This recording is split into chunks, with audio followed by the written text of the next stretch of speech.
Eu te saúdo com a paz do Senhor. Esta é a lição número 7 da classe de jovens, a promessa que não pode ser revogada. Para esta aula, os louvores sugeridos, 107, 377 e 459. Fique aqui comigo até o final. Se você gostar da aula de hoje, você deixa o seu like, deixa o seu comentário, compartilhe esse vídeo com alguém que, assim como você, também ama a Escola Bíblica Dominical. E se você não gostar, você deixa o seu dislike. Eu fiquei aqui comigo, eu também te darei as respostas da hora da revisão, a hora da revisão, e também te darei algumas referências bíblicas importantes. Texto principal: porque todos sois filhos de Deus pela fé em Cristo Jesus. Gálatas capítulo 3, versículo 26. Resumo da lição: a promessa de Deus não pode ser revogada pela lei, pois Deus não se contradiz. Objetivos da aula de hoje é explicar que o pacto de Deus era anterior à lei, compreender que a lei não invalida as promessas de Deus, apresentar os verdadeiros filhos de Deus. Introdução. Os judaizantes criam que eram a semente de Abraão, e somente eles. Mas Paulo mostra que a semente de Abraão, para Deus, é mais abrangente e alcança todos os que creram e creem em Jesus pela fé, judeus e gentios. Então, os judaizantes, que eram pessoas que participavam geralmente do judaísmo e acreditavam nos rituais para serem salvos. Então, eles acreditavam que eles eram a semente de Abraão e somente eles, ou seja, não existiriam outras pessoas que eram sementes de Abraão, da descendência de Abraão. Somente aquele povo, somente os judaizantes. Só que para Deus o negócio era mais, é mais abrangente. Porque para Deus, todos aqueles que creem em Jesus Cristo verdadeiramente alcançarão a salvação. Isso significa dizer, em 2 Pedro capítulo 3, versículo 9, 1 Timóteo capítulo 2, versículo 4, vai mencionar a respeito de que Deus quer que todos cheguem ao pleno conhecimento da verdade, que todos venham se arrepender. Portanto, é importante notar que não, os judaizantes não eram somente eles a semente de Abraão. A promessa de Deus é para todos aqueles que creram e aqueles que creem em Jesus pela fé. O pacto de Deus anterior à lei. A lei não invalida o testamento. Deus, por sua vez, prometeu bênçãos a Abraão. E uma vez feito o pacto acerca dessa promessa, não voltará atrás. Em sua presciência, Deus sabia que os gentios seriam alcançados e experimentariam a oportunidade de viver pela fé. Observe que Deus prometeu bênçãos a Abraão. E uma vez feito dessa promessa, ele não voltaria atrás. Há uma questão importante sobre Deus voltar atrás. Sim, Deus volta atrás. Em alguns casos específicos, como por exemplo o caso de Jonas. Quando Deus mandou Jonas para Nínive, Deus se arrependeu do mal que iria fazer a Nínive. Por quê? Porque o povo fez o quê? O povo se converteu. O povo creu. Então, como houve arrependimento, Deus voltou atrás no seu julgamento. Então, sim, Deus volta atrás, dependendo das circunstâncias. Aqui, o caso da promessa, ele fez um pacto. E esse pacto, verdadeiramente, não voltaria atrás e não voltou atrás e permanece esse pacto até hoje. E a sua presciência, Deus sabia que na sua presciência, todos nós, os gentios, seriam alcançados e experimentaríamos a oportunidade de viver pela fé. Essa palavra presciência é uma palavra que nós não usamos muito, mas é uma questão interessante, que presciência é a ciência de saber o que vem depois. Como Deus é onisciente, ele conhece toda a ciência, então tudo que vem depois ele sabe, por isso ele é presciente. Deus é o único ser que tem presciência. Então, no caso, o Pai, o Filho e o Espírito Santo, os três têm essa presciência, de saber o que vem depois. E o que Deus sabia que vinha depois? Sabia que eu e você seríamos salvos pela fé em Cristo. Então, por ele saber na sua presciência, Ele não voltou o pacto atrás, ele permanece o pacto até hoje. É por isso que João 3,16 nos dirá sobre este pacto, sobre esta aliança, que Deus amou o mundo de tal maneira que deu seu Filho unigênito para que todo aquele que nele crê não pereça, mas tenha a vida eterna. A herança vem pela promessa. A lei pode regulamentar, mas não invalidar o testamento. Ainda mais se essa lei veio muito tempo depois de o testamento ter sido acertado entre o doador e o herdeiro. A lei do homem, né, propriamente dito, ela pode regulamentar muitas coisas e praticamente tudo é regulamentado pela lei. Apesar que nem tudo é cumprido, né, mas há lei para tudo. Mas ela não pode invalidar o testamento. E assim como a lei do homem não pode invalidar um testamento, a lei também não pode tirar a aliança que Deus fez com Abraão. Ou seja, o nosso pacto de salvação. A lei não tem capacidade de revogar. Ela não pode ser revogada. Existe uma questão sobre lei, ou melhor, sobre herança, que é muito interessante, que está no livro de Lucas, no capítulo 15, no versículo 12. A ideia, vê que o menino mais moço ali, ele pediu para que o seu pai repartisse a herança para ele. Tinham 2 irmãos. Então observe que ali o pai repartiu a herança entre os 2 irmãos. E aqui cabe uma questão muito curiosa, muito interessante. Que naquela época, e até hoje é assim, mas naquela época o negócio era muito mais acirrado. Existem 2 pontos principais sobre essa questão da herança. Quando o menino pediu a herança para o pai, a herança só poderia ser quando esse homem, né, ou quando o pai fosse morto. Então o que o filho estava dizendo? Pai, eu tenho você como morto. Você para mim morreu. O mais importante é a herança. Observe que pior do que ele ter tido como pai como um homem morto, o mais difícil foi o contrário. Foi o pai ter aceitado o fato de o filho achar isso dele. E ele concordou. Geralmente, naquela época, isso seria um insulto ao pai, e o pai de maneira nenhuma dividiria a herança, de maneira nenhuma entregaria a herança em vida, de maneira nenhuma. Mas ele fez exatamente isso. Então veja que a lei ali não tinha nenhum poder. Por quê? Porque como o pai ali detém a herança, então ele pode dar a herança a quem ele quiser. E por isso a lei não tem nenhuma força contra o testamento. A lei ela pode até regulamentar algumas questões específicas, mas ela não pode tirar a herança em si. É impossível da lei tirar a herança em si. Da mesma forma que a lei do homem não consegue tirar a herança em si, assim também a lei também não consegue tirar a nossa salvação. A lei existe por causa das transgressões. A lei tinha por objetivo regular as relações entre o homem e Deus, entre o homem e o seu próximo e o homem consigo mesmo. Era um código de suma importância para os judeus. Ela existia porque a natureza pecaminosa dos filhos de Abraão era a mesma natureza pecaminosa dos demais seres humanos. E os hebreus, pelo menos, teriam um referencial escrito para não pecar contra Deus. A lei, aqui bem prática, vemos aqui que tem 3 pontos, né?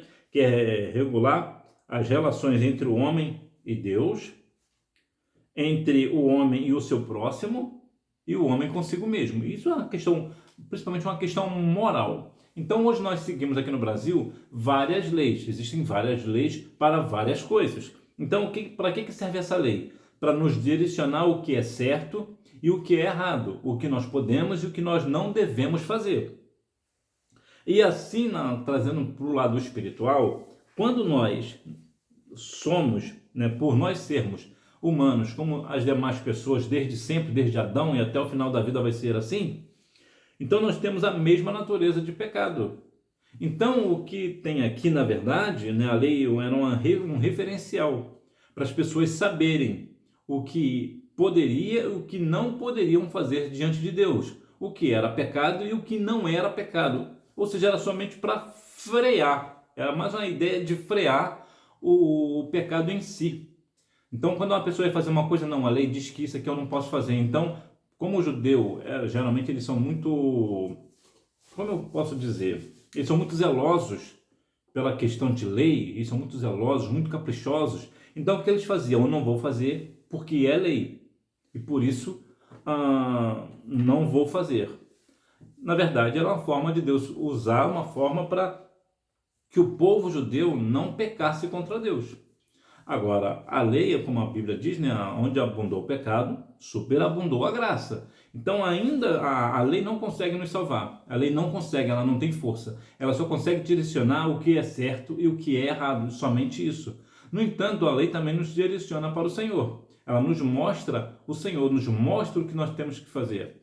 Agora, a bem da verdade a lei, ela tem a sua importância, mas não traz salvação a ninguém. A lei não invalida as promessas de Deus. A lei não é contra as promessas de Deus. O que os judaizantes não compreendiam é que a lei e a promessa de Deus não eram opostas.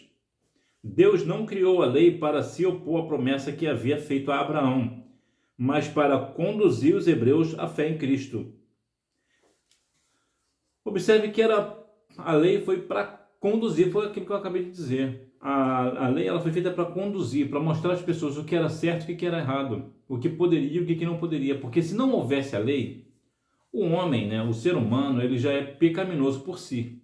O homem em tudo ele quer pecar. Você quer ver um dado assim bem prático? Vou te mostrar uma questão bíblica.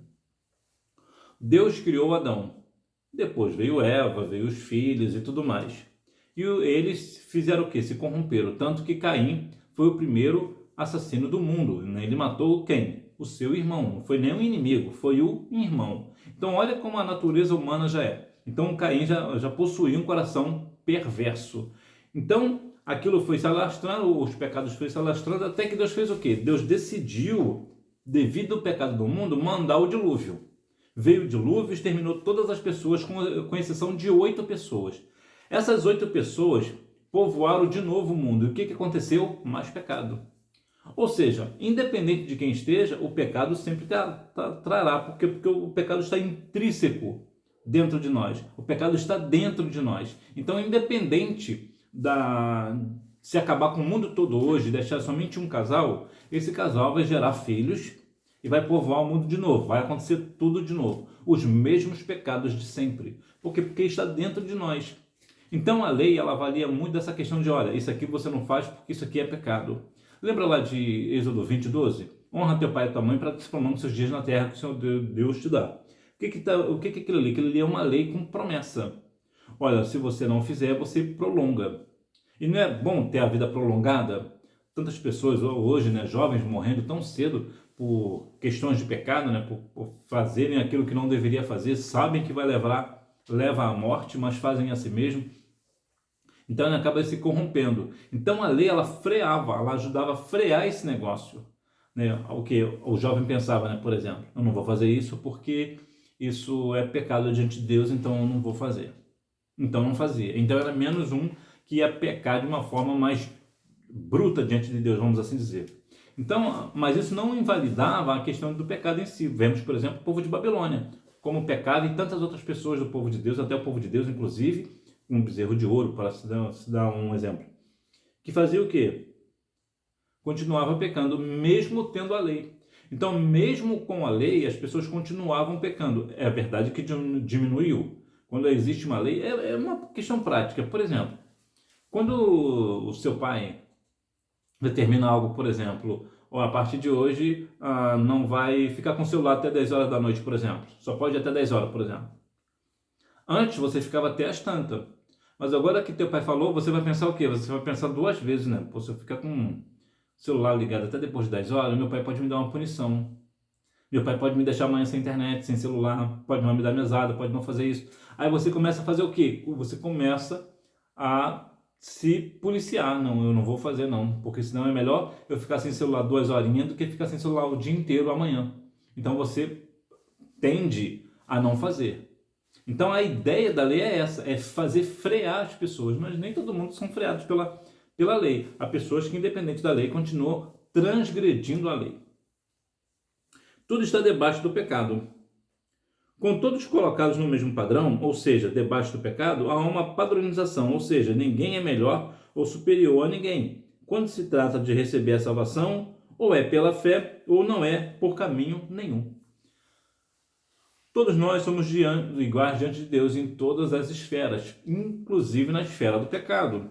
Um pastor é tão pecador quanto uma pessoa que não tem nenhum, como um ateu, por exemplo, é tão pecador quanto. A diferença é que o pastor ele tem o entendimento do pecado dele. Ele sabe que ele não é um pecador lavado e remido no sangue do Cordeiro. O ateu não. O ateu, às vezes, ele nem sabe que ele é pecador. Mas na esfera direta, tanto o pastor quanto o ateu é tão pecador quanto. Então observe que todos nós estamos o quê? Debaixo da questão do pecado. Então é claro, mais uma vez, nós somos lavados e remidos no sangue do Cordeiro. Somos justificados pela fé. Então, ou nós somos salvos pela fé, ou não há outra salvação, não há outro caminho. E quantas pessoas hoje insistem em se enganar e enganar a outrem, achando, não, você é uma pessoa boa, você é uma pessoa do bem, então não vai ter um inferno para você, ou então o inferno é aqui, né? Como muitas pessoas dizem, né? O inferno é aqui, não existe uma segunda morte, uma segunda vida. Isso é história para disse daquilo, e começam a falar várias coisas. Mas a verdade é, a salvação ela é unicamente pela fé. Não existe outro caminho. A lei como aio. A lei de Moisés não é adversária da graça de Deus. Na prática, a lei conduz os hebreus até a graça de Deus, pois as ordenanças mosaicas apontam para uma impossibilidade de se agradar a Deus pelas obras. Porque a lei foi dada por Moisés, a graça e a verdade vieram por Cristo. A lei nos prende ao pecado, mostrando o que é o pecado. A liberdade dessa prisão só pode vir de Cristo. Existe uma passagem muito interessante sobre uma mulher pecadora pega no ato de adultério. É muito interessante que os acusadores chegam para Jesus, olha, essa mulher foi pega no seu ato de adultério.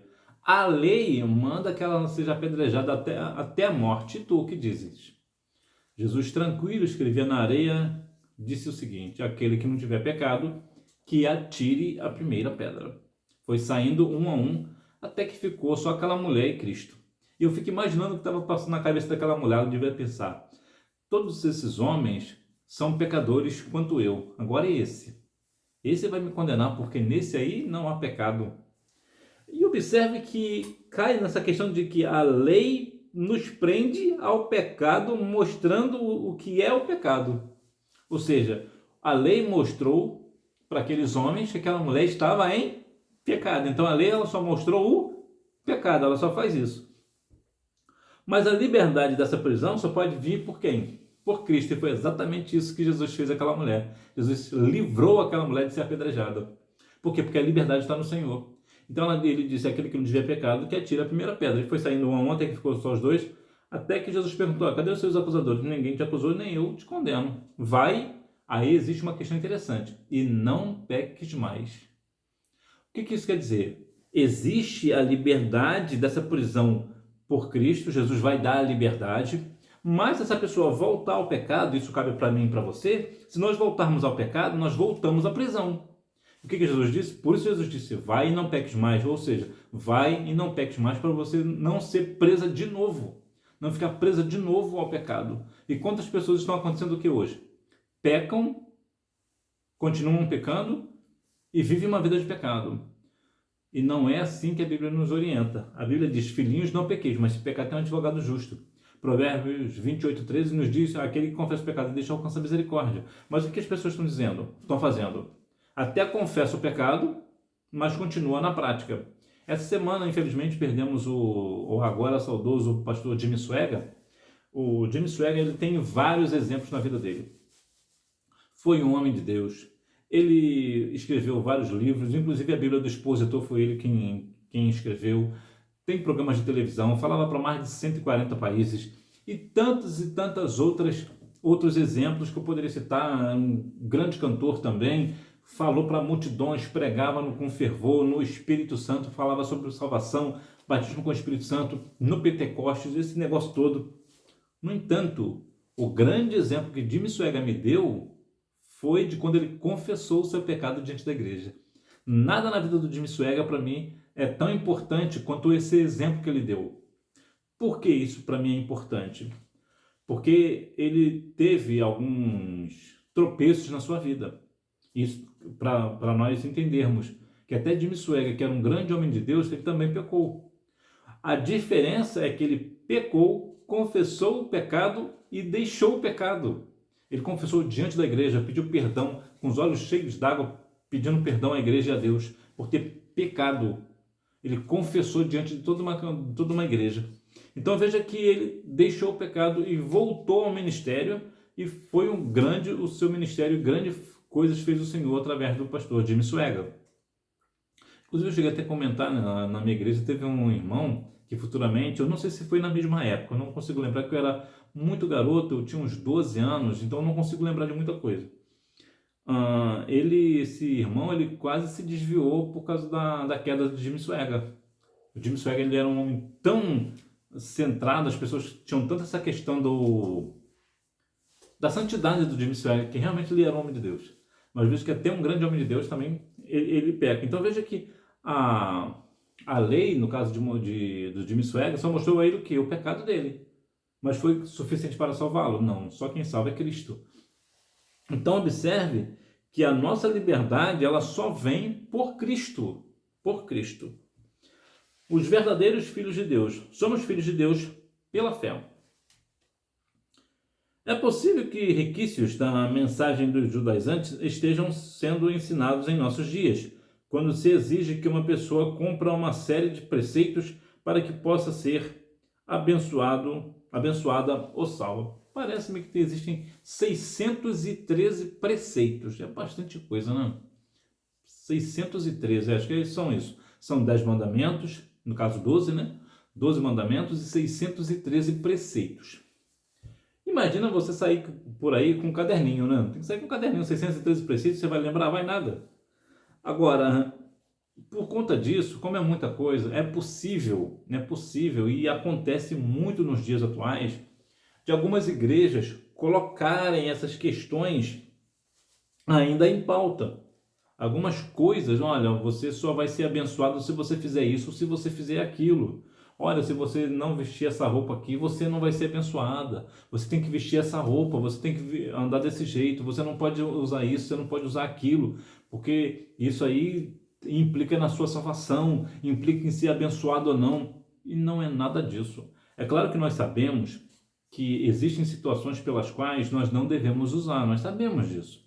Agora, dizer que isso ou aquilo vai trazer a salvação porque eu me visto de uma forma, de maneira nenhuma.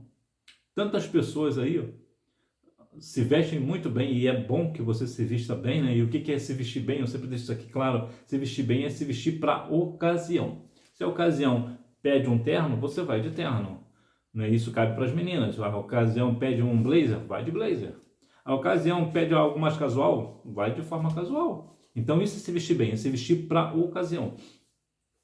Então observe que por conta disso, por causa dessa questão de preceitos, né, as pessoas têm sempre essa ideia, né? Olha, você não pode usar isso, você não pode usar aquilo. E não é bem por aí, né? Lá em João 1:12 nos diz o quê? Todo aquele que aceita Cristo como Salvador é chamado de filho de Deus. Então, para você ser filho de Deus, você não tem que andar desse jeito ou daquele outro jeito. Não é isso que vai fazer com que você seja chamado filho de Deus. O que vai fazer isso de fato é o fato de você aceitar a Cristo de todo o seu coração. Não há judeu nem grego. Na graça de Deus, todos somos iguais para a salvação, pecadores. Sem fé, um hebreu não terá salvação, e pela fé, um gentil verá a Deus. Então, observe que sempre essa questão aqui, sem fé, um hebreu não terá salvação. Ou seja, mesmo se ele, digamos que ele consiga, ele não vai conseguir, mas supondo que ele consiga, seguir os 10 mandamentos e os 613 preceitos, se ele não aceitar Cristo como Salvador, de nada vai valer. Ele não verá o Senhor. Ele não terá salvação. Mesmo, na verdade, são 12 mandamentos. São 12 mandamentos. Eu falei 10 agora, né? Não. 10 são no Antigo Testamento, mas aí Jesus colocou mais 2, né? Então são 12 mandamentos e 613 preceitos. Imagina que uma pessoa consiga cumprir isso. Ninguém vai cumprir, só quem cumpriu foi Cristo. Mas imagine que alguém cumpra. Ainda assim, se não aceitar Cristo como Salvador, não terá a vida eterna. Então é importante observar que em aos Hebreus, capítulo 10, versículo 38, nos diz o quê? O justo viverá pela obra? Não, é pela fé. Então, como você é uma pessoa justa, né? Você é justificado pela fé, você é justificada pela fé, então você vive pela fé. É a fé que agrada ao Senhor, e não as obras. Somos descendentes de Abraão. Nós fomos filhos de Deus por adoção, mas nem por isso somos menos filhos de Deus. A adoção traz para nós as prerrogativas de uma herança que nos está destinada pela fé. O que é isso na prática? Imagina que você é um filho adotado. Seus pais, na verdade, não são biológicos. Você é um filho ou uma filha adotada. Você sendo adotada e tem um filho ou uma filha que é filho biológico. Aparentemente, parece que você é inferior ao filho biológico, mas isso não é verdade. Pelo menos não na questão espiritual. No espiritual, nós somos filhos por adoção. Filhos por adoção. No caso, para a gente ter uma noção, o filho adotivo, nesse caso espiritual, seria os filhos de Israel. O povo de Israel seriam os filhos diretos, biológicos, vamos assim dizer, espiritualmente. E nós adotivos, nós seríamos gentios, então nós somos adotivos, nós somos aceitos como filhos por adoção, ou seja, Jesus nos adotou. Mas isso não quer dizer que nós não tenhamos o mesmo direito do povo de Israel. Nós temos exatamente, sem tirar nem pôr, os mesmos direitos. Se eles herdarão a vida eterna, porque são filhos biológicos, espiritualmente falando, nós, como adotivos, também. Se eles têm a questão sobre curar os enfermos, nós também. Então não há absolutamente nada diferente. Tanto nós, que somos adotivos, como eles que são biológicos, nós temos os mesmos direitos. Como diz o hino, tudo que Jesus conquistou na cruz é direito nosso, é nossa herança. Mesmo nós sendo adotivos, nós temos parte na herança e é uma herança igualmente repartida pelos adotivos e pelos biológicos. Bonito isso, né? É bem bonito. O Senhor ele não faz acepção de pessoas. Conclusão: a salvação é um presente de Deus, uma herança que nos é dada por intermédio da fé, que nos justifica e nos faz filhos de Deus por adoção. A adotar uma pessoa, e geralmente, o filho que é adotado tende a ser mais amoroso do que o biológico. É claro que existem exceções, mas de modo geral ele é assim. No Brasil existe um cantor secular muito visto no mundo inteiro, que ele é filho adotivo, que é o cantor Milton Nascimento. Ele é adotivo, ele não é biológico, ele na verdade parece que ele não conhece os pais biológicos. Mas veja que a nossa questão aqui observe que mesmo sendo biológicos ou adotivos, no caso nós, né, nós somos adotivos, nós temos os mesmos direitos. E geralmente quando você conhece, a minha professora de escola bíblica dominical, quando eu era das crianças, ela tem um filho adotivo. É como se fosse filho dela, não tem diferença, é algo espantoso. É idêntico. Então observe que, independente do geralmente biológico, ele costuma também ser muito mais amoroso. E por que ele é mais amoroso? Por uma questão simples. O filho adotivo, de modo geral, ele não tem pai e nem mãe. Ele é sozinho. Então, quando um casal o adota, todo o amor que ele não tinha ou não teve do pai e da mãe, agora ele tem. Ou seja, ele estava perdido, sem proteção do pai, sem os cuidados da mãe biológica, mas agora ele tem. Então ele é grato por agora ele ter. Então geralmente é por isso que o adotivo ele é muito mais chegado ao pai e à mãe adotivos do que os que são de fato biológicos. Não vemos tanto no caso espiritual. O mundo inteiro aceita Cristo como Salvador, que somos adotivos, mas o povo de Israel mesmo, que é os filhos, que seriam os filhos, né, diretos, né, os filhos biológicos, não aceitam muito a Cristo como Salvador. Então, por aí você vê que até na questão espiritual também se tem essa igualdade, né, entre filhos adotivos e biológicos. Hora da revisão. Número 1. Deus fez promessas a Abraão e destacamos a de que ele seria pai de uma grande nação. Gênesis capítulo 12, versículos do 1 ao 3. 2. A primeira é sintec, colocar junto, onde um pacto é feito entre partes iguais, com direitos iguais de discutir o acordo a ser proposto. A segunda palavra é diatec, colocar por, e traz a ideia de que um acordo onde as partes são desiguais, onde uma parte coloca os termos e a outra aceita ou rejeita. Número 3. A lei existe por causa das transgressões. Número 4. A lei tinha por objetivo regular as relações entre o homem e Deus, entre o homem e o seu próximo e o homem consigo mesmo. Número 5. Não. A lei não é contra as promessas de Deus. Muito pelo contrário, Jesus inclusive veio para cumprir toda a lei. Nessa questão das expressões gregas sobre a questão da aliança, só para dar um parecer, nessa questão da primeira aqui, dessa sintec, que é colocar junto, imagine que você vai criar um acordo juntamente com uma outra pessoa. Então, nesse caso, você tem poder de alterar um testamento, por exemplo, e a outra pessoa também. Então, isso seria uma questão de colocar junto. Você tem a mesma autoridade, a mesma autonomia, a mesma importância do que a outra pessoa. Isso aqui é um ponto. O outro ponto, que no caso é de Deus para nós, é que quando é colocar por, né? Então Deus colocou o seguinte: ele criou as questões, a nossa salvação, ele criou a ideia de acordo entre as partes são desiguais. Por que nós somos desiguais? Porque de maneira nenhuma nós somos iguais a Deus. Então é ele que põe, aí no caso, ele põe o quê? A Cristo. Ele nos coloca a Cristo diante de nós. Então cabe a nós rejeitar ou aceitar a Cristo. Então isso é a parte que cabe a nós, é a parte do acordo, é a parte da aliança que nos cabe, é aceitar ou não a nossa salvação em Cristo, né? Aceitar ou não a Jesus como nosso Salvador. No nosso caso, nós aceitamos e essa é a melhor parte dela e dessa certamente não nos será tirada. Bom, que Deus em Cristo continue abençoando a sua vida. Lembrando, se quando gostou da aula de hoje, você deixa o seu like, compartilhe esse vídeo com alguém, com você que também gosta da Escola Bíblica Dominical, deixe o seu comentário. Se você não gostou, deixe o seu dislike também, se quiser comentar também. Fique à vontade, que Deus em Cristo continue abençoando a sua vida e até a próxima aula, se Deus quiser. Fica na paz.